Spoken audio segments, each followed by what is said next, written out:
Hi, my name is Thais Gibson, and I'm the creator of the Personal Development School.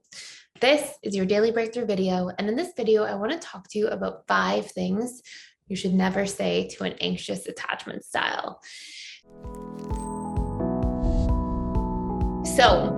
Of course, like if these are conversations you need to have or things that are coming up for you in certain of the next 5 things I'm going to take you through, you can have these conversations, of course, but there's a really important way of phrasing these conversations so that they can be properly received and heard by your anxious partner, and that won't necessarily trigger them so badly where then they kind of go into that like cycle of feeling almost like they can't hear you. It's almost like there's, anxious, preoccupied when they get really triggered, they go into survival mode. And so conversations just aren't going to flow in that same way until they're out of that triggered state. APs are amazing. They like really tend to care and want to resolve problems, want to hear their partners, really want to be present. But when they're really triggered, it's so difficult for them to be. So the very first thing that you don't want to say in a relationship unless it's well thought out, is that you are very uncertain about the future. And this can be your future or your future together with your partner. And rather than saying something like this, because this really triggers the APs, first of all, they have an unmet need at that point for like certainty and commitment. And secondly, it triggers their abandonment wounds and feelings of not being safe because they feel like their primary attachment figure is pulling away. If you have uncertainties about the future, instead of saying, I don't know about the future, or I don't know if we're going to be together in the future, or making comments like that, instead, take that information and orchestrate it in a way where you say, I am concerned about X, Y, Z in the future. How could we solve for it? Or I have uncertainty about where we'll be living in the future. What would we do? Right. So like, isolate the specific thing that's concerning you about the future. And rather than just leaving these open-ended comments about, oh, I'm not sure about the future, I don't know about the future, get specific and then be solution-oriented about it. And in the very least, you can try to form those solutions. And if nothing fits, and maybe you decide it's not the right relationship or it's not going to work. But when you just drop these things in an open-ended manner in the middle of a conversation or relationship, it's so difficult, and it really weighs a lot on the anxious, preoccupied person. And even if it seems to be resolved in the moment, usually APs eventually just like repress because they don't want to have conflict, or they don't want to, they go into people pleasing mode essentially. And then they sort of betray themselves and end up just like storing this stuff and panicking about it later to varying degrees. So really important to communicate carefully that way. Number 2, something that can be really trying for anxious, preoccupied individuals that you don't want to say is something that compares them to somebody else.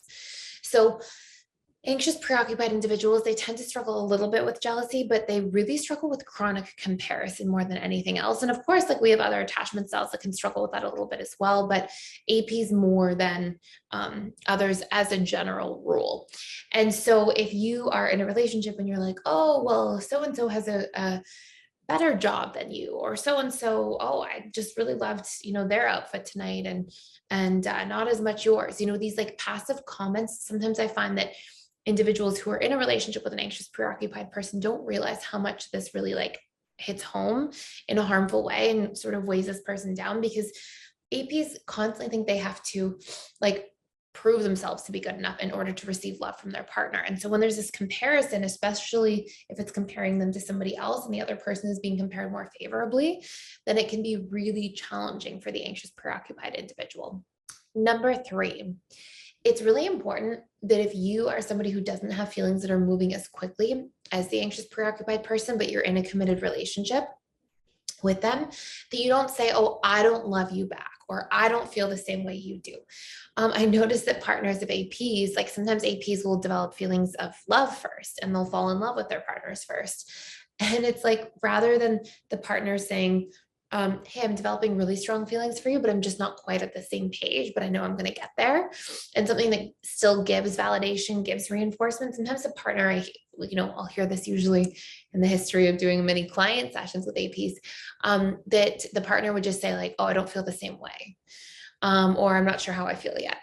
And again, these open-ended, like ambiguous statements can be so challenging for the anxious, preoccupied person because it makes their mind jump to worst case scenario conclusions. So rather than being like, oh, I'm just a step ahead. I just feel more comfortable with love and vulnerability and openness and just developing feelings a little bit faster. Instead, they think like, oh, you just don't feel the same way and you're not going to feel the same way. And so it's really important that you phrase that in like that really important way as well, assuming you are in a romantic relationship with an AP and you're just not quite on the same page yet, but you know that you're developing a lot of a lot of progress in your feelings. That's a really important way of articulating it, because then it won't be received by the anxious person in such a challenging way that then again puts stress on the relationship, increases that person's anxiety. And then especially if you're an avoidant person, will sort of start getting that vicious cycle moving of the anxious avoidant trap where both of you start kind of triggering each other back and forth. Number 4 is if you cancel plans, something you shouldn't say is like, well, I'm just not going to make it. I'm just not interested. I'm just not going to be there. I just can't hang out. I just need time to myself. A better phrasing of this is, I'm not going to make it. I did want to see you, but currently I just need XYZ. So by XYZ, I mean like you explaining why you're canceling and what's going on. I find very often in the anxious avoidant trap, again, like the avoidant person will just, I can't be there, sorry, can't make it, and just sort of leave it like that. And the AP's mind just really runs around in circles and circles and circles. And they sort of get into a position where they're really fearing, like, what does that mean? What's going on? And so if you just say something that's a little bit more gentle in terms of, explaining why you can't make it and even planning again for the next date or for the future, then that will be something reinforcing. And number 5, if you need space in general, and you're just needing that time to yourself, it's important you don't just say, I need space. You have to explain a little bit similar to number 4 there, which is like, I need space because I'm somebody who needs a little bit more time alone, because I'm somebody who needs to recharge with friends, because I'm somebody who needs time with my community, because I'm somebody who, needs to take just this opportunity to have independence and autonomy in my life, but I still care about a romantic relationship. So number 4 and 5 are similar, but different in the sense that one is canceling plans, one saying, I need more space in the relationship as a whole. I need more time to myself. And again, both follow those same key principles, which is explain why, and then say something positive or reassuring. Granted, this is only if this is the way that you're feeling in the relationship, of course. If you're like at the end of the relationship and you're thinking about leaving, obviously that's a different conversation. But these are ways of communicating your needs, your opinions, your feelings in the relationship with an anxious, preoccupied person that are likely to be best received. And if you want to do a deep dive, like really deep dive into this and have scripts that are actually laid out before you, you can check out our communication scripts course, and it goes through all the different attachment styles and how to state your needs, your triggers, your fears, all sorts of different things, how to ask for different important qualities in a relationship or characteristics or things that are missing. And it has all these, there's over 60 different scripts, and it's literally all about how to communicate to your person of a different attachment style. And so you can check it out for free for 7 days.